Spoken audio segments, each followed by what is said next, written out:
Disarankan untuk membaca surah-surah Al-Quran yang boleh menjadi pertahanan buat diri kalian sebelum kita meneruskan kisah seram alam jin. ولكل وجهة هو موليها فاستبقوا الخيرات أينما تكونوا يأت بكم الله جميعا إن الله على كل شيء قدير. Assalamualaikum warahmatullahi wabarakatuh dan salam sejahtera. Terima kasih kepada semua yang hadir dalam mengikuti kisah-kisah seram dalam Kisah Seram Alam Jin, filem terbitan Peach House dan juga MD Pictures yang berjudul KKN Desa Penari adalah berdasarkan kisah benar yang berlaku di negara Indonesia. Tengah viral sekarang ni sampaikan ada yang pergi menonton kemudian berlaku kerasukan kepada penonton yang hadir ke pawagam. Bukan tu je, ada yang bila sedang selfie tiba-tiba muncul pula penampakan-penampakan yang tidak diundang berhampiran. Wallahualam, aku tak tahu sejauh mana kebenarannya atau ada juga yang menyatakan, yang bersuara ini semua adalah konten marketing semata-mata. Wallahualam, mereka katalah, aku tak tahulah. Misteri KKN Desa Penari yang berlaku di Indonesia, tetapi di Malaysia macam mana pula? Ada pelbagai versi tarian tradisional Malaysia yang dikatakan mistik juga. Tapi aku tak nak sentuh bab kisah tu. Kalian boleh google sendiri, ada macam-macam kisah misteri dan mistik berkaitan dengan tarian tradisional di Malaysia. Apa yang aku hendak sampaikan di sini adalah kejadian yang belum pernah kalian dengarkan, belum pernah kalian terlintas dalam fikiran, belum pernah kalian tonton, belum pernah kalian bayangkan. Kisah benar yang nyata, pengalaman dari Ehsan yang hampir dengan aku. Sebelum aku meneruskan agenda kisah seram yang dimaksudkan tu, adalah sangatlah penting untuk aku maklumkan di sini.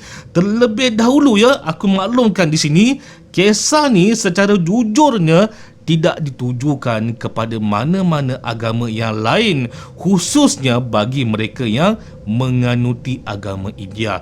Jadi sekiranya ada masyarakat yang mendengar kisah kali ini daripada masyarakat yang beragama India, aku mohon maaf banyak-banyak Aku mohon maaf terlebih dahulu sekiranya terguris perasaan. Bukan bersifat kebetulan, tapi yang memang tak ada kena-mengena pun dengan agama India ni. Cumanya aku khawatir sekiranya disalah ertikan sahaja. Memang tidak berniat untuk menyamakan dengan agama India, tapi kisah yang berlaku ni seakan-akan je seperti sama, walhal tak sama pun, tak ada kena-mengena pun. Tapi takut kalau disalah ertikan. Jadi mohon jangan kecam. Ini hanyalah satu kisah seram yang dikongsikan daripada pengalaman mereka yang mengalami kejadian tersebut.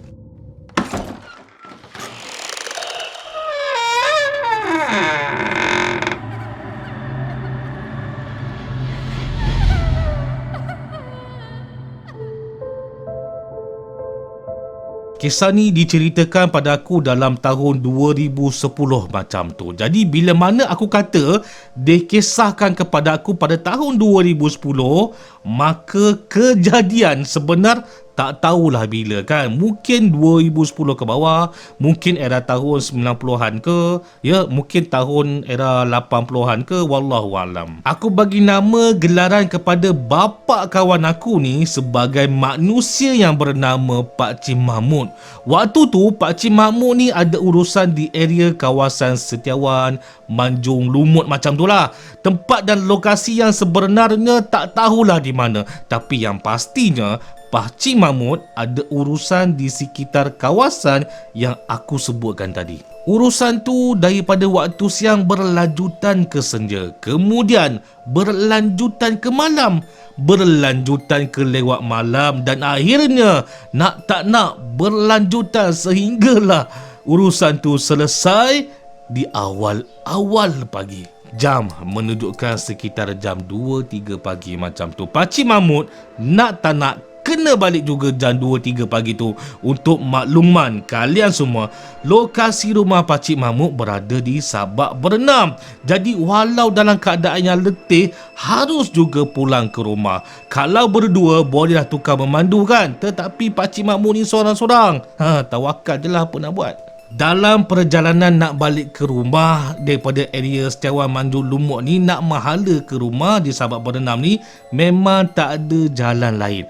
Ada satu jalan je yang kena lalu. Peringatan kepada semua, waktu ni Highway West Coast Express E32 memang tak wujud lagi tau. Memang tak wujud. Jalan pun belum dinaik taraf lagi. Jalan biasa-biasa je.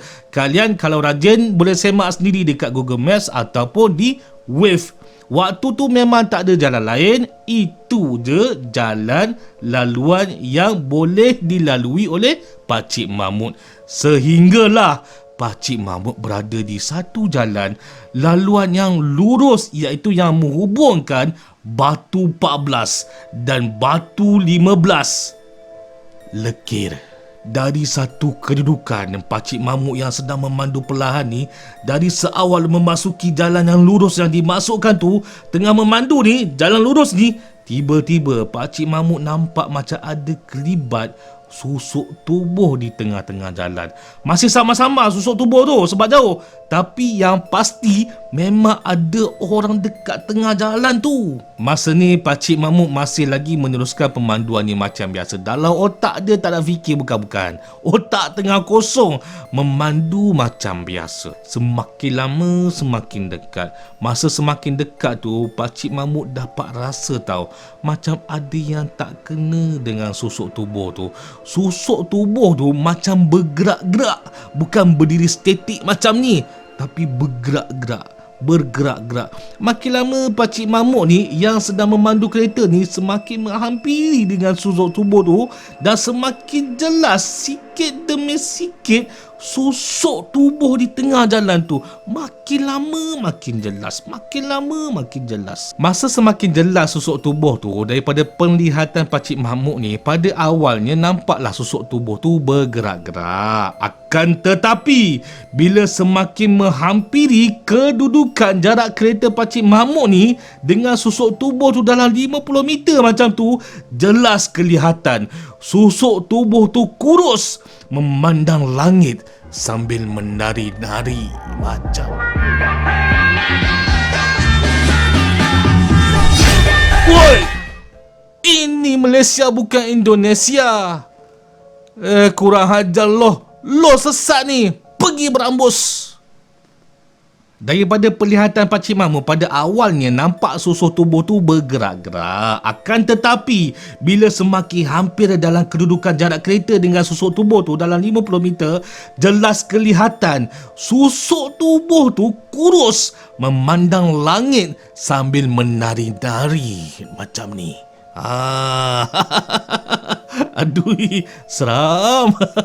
Taklah pula dinyatakan kepada aku susuk tubuh tu laki ke perempuan, jantan ke betina. Tak dinyatakan. Muka pun tak nampak tau. Muka tak nampak. Yang dikabarkan dengan jelas hanya ada susuk tubuh yang kurus, muka memandang langit sambil menari-nari di tengah-tengah jalan raya jam 2-3 pagi pada waktu ketika tu. Kalian boleh bayangkan tak ni apa yang aku cuba gambarkan? Cuba gambarkan, imajinasikan sedang memandu ni, ya, tengah-tengah 2-3 pagi ni, bulan tengah terang, jalan pun terang disebabkan bulan tu. Tiba-tiba nampak ada susuk tubuh tengah menari sambil memandang langit 90 darjah macam ni. Bayangkan. Tapi kalian semua, menari-nari sambil memandang langit tu dah lah memang seram. Tapi yang membuatkan Pakcik Mahmud ni serta-merta brek memberhentikan keretanya adalah disebabkan dia nampak susuk tubuh tu yang menari-nari tu bertangankan banyak.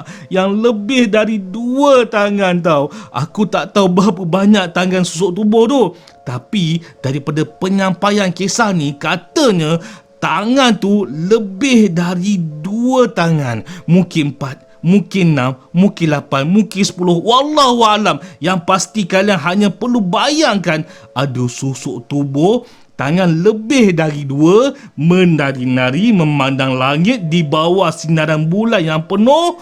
Wih, seram. Seram. Pakcik Mamuk memang terkejut besar waktu tu sebab tidak terlintas dalam benak otaknya, apatah lagi dalam hidup dia untuk berpeluang melihat karya hantu syaitan jin dengan tarian bertangankan banyak menari-nari di bawah rembulan sinaran bulan. Selalunya pocong, pontianak, tuyul, langsuir, ini tak. Memang lain, tak tahu nak bagi nama apa dekat susu tubuh jin ni. Jadi disebabkan terkejut dan tergamam berbaur ketakutan dan panik, maka Pakcik Mamuk mengambil keputusan yang betul dan wajar, iaitu untuk menghindar daripada selisih benda susuk tubuh yang ngeri itu. Berpatah balik, tak pergi, tak teruskan, berpatah balik ke Manjung. Tak jadi balik malam tu, tak sanggup ya. Sepanjang berpatah balik semula ke Manjung tu, terkumakkan lah bibir Pakcik Mamuk membaca surah-surah Al-Quran. Sampai ya di Manjung, carilah hotel murah untuk tujuan melelapkan mata malam tu lah. Apa nak buat? Tidurlah kat Manjung daripada nak balik ke rumah kan. Bagi pendapat aku, tindak tanduk dan keputusan Pakcik Mamuk ni memang tepat pada waktunya. Daripada pulang ke rumah, adalah lebih wajar untuk menginap di tempat lokasi yang lainnya.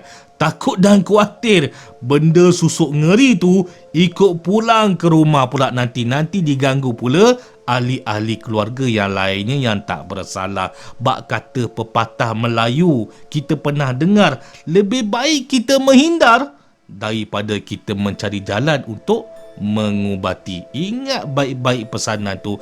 Ini adalah kisah benar daripada pengalaman ayah kawan aku. Apa yang menari tu?